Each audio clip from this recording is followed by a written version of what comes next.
if I'm sitting in that gym and LeBron James gets in the layup line and starts doing dunks, I mean, that's the greatest thing I could see as a fan. So I love, and if I'm one of the players in the layup line, forever now, they will be able to say, I was in the layup line with LeBron James. So I'm cool with it. The fact of the matter is this. LeBron James just shows up at the game, sits down in the bleachers. He's taking attention away from Bronny and the rest of the kids. He's that big where just being there is going to take attention away from him. And then you see from the videos that are out there how animated he gets. Being animated is going to take attention away from it. Getting it with the team in the huddle and kind of coaching them up, that's going to take attention. We could sit there and nitpick and say, oh, he needs to just sit down, be quiet, give the attention to the kids. He's just being who he is, having fun with them. As long as Bronny's cool with it, as long as Bronny's not at home like, Dad, you know, why don't you, then I'm cool with it. Bronny actually threw down on. He didn't quite.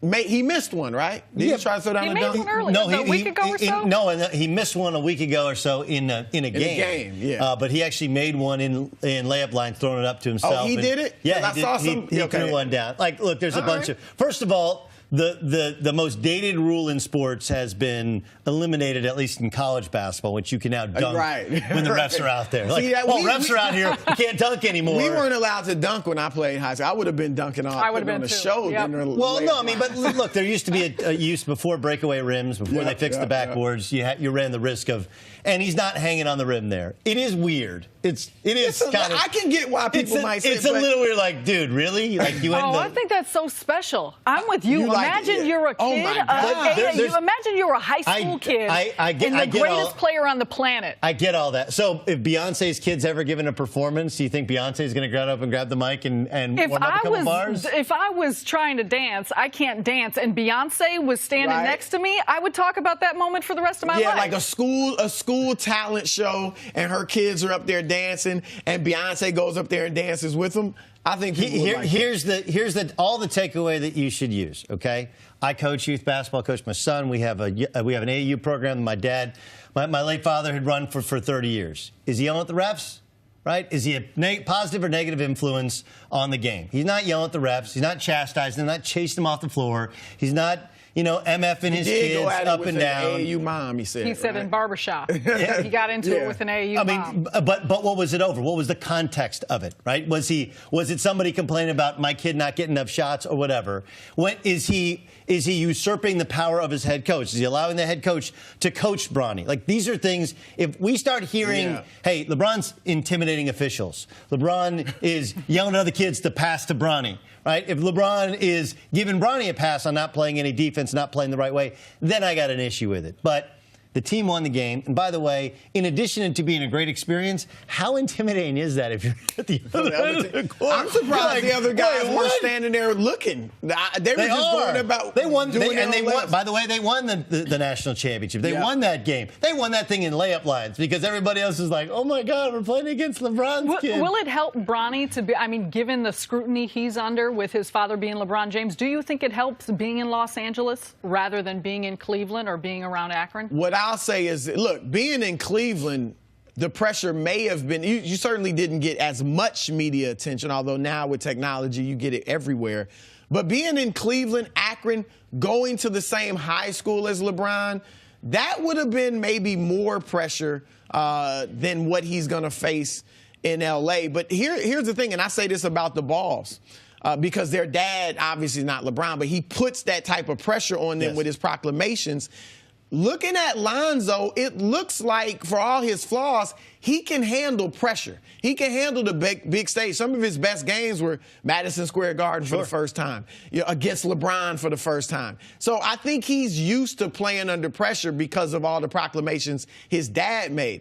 Now I look at that with LeBron Jr., because for his whole life, he's been LeBron Jr., and everybody's compared him to his dad. Maybe that will enable him to handle pressure like very few other kids can. And this is really unprecedented. You know, like I called Michael Jordan's kids' games, but Michael Jordan wasn't at the games. He wasn't as active. He wasn't helping coach AAU basketball. And they were not. He's what, a top 25 player in his class, right? Bronny. They were not that good to. I mean, they were good, but not on that level. Completely correct. They were not even close. They were, barely Division I players, really. Yep. And so we have not had the son of other kids. Now in Los Angeles, you got Scottie Pippen's kid, you got Kenny Martin's kid, you have other kids now of former NBA stars. And I think the fascinating thing is going to be wait till you see whether the high school that he picks and the AAU team they put together, because all these kids have been moving or coming to LA with the private schools and playing AAU basketball for years for there. And now how are you going to turn down the chance to play for LeBron James' son's team, Bronny's team, when LeBron is going to pick up the phone and say, do you want to play for our AAU team, right? I mean, do you want to, who's going to say no to that? So it's going to be fascinating. Will it help or hurt Bronny? Doesn't really matter. There's going to be, no matter where he goes, he's LeBron James' son, and he has chosen to play a sport that LeBron James has dominated for the better part of the last decade. This is not a choice for him. This is his lifestyle. Does it get magnified in L.A.? It does, but it's just different. Just because it's bigger doesn't mean there's more attention. It's still high school basketball, but it is the biggest high school basketball stage on earth now is Southern California. The interesting thing, too, is we've never seen like a super great player have a super great That's son. what I'm saying. Is it maybe Barry Bonds and Bobby Barry Bonds? Bobby Bonds and Barry Bonds, King Griffey Jr., but neither of them obviously was on LeBron's level. Calvin Hill, football, Grant Hill, basketball. Jalen Rose and his dad a little bit, but there wasn't a relationship there, right? Exactly. Like Magic's son doesn't play ball. Jordan's didn't make it. Shaq's Larry Bird good, didn't have one. Shaq's is going to UCLA, but he might not be as he won't be like a Shaq. Like Will Bronny, just making it would be unusual, making it to the NBA and being a really good player. But if he becomes like a perennial all-star, like a star in the NBA, that would kind of be unprecedented.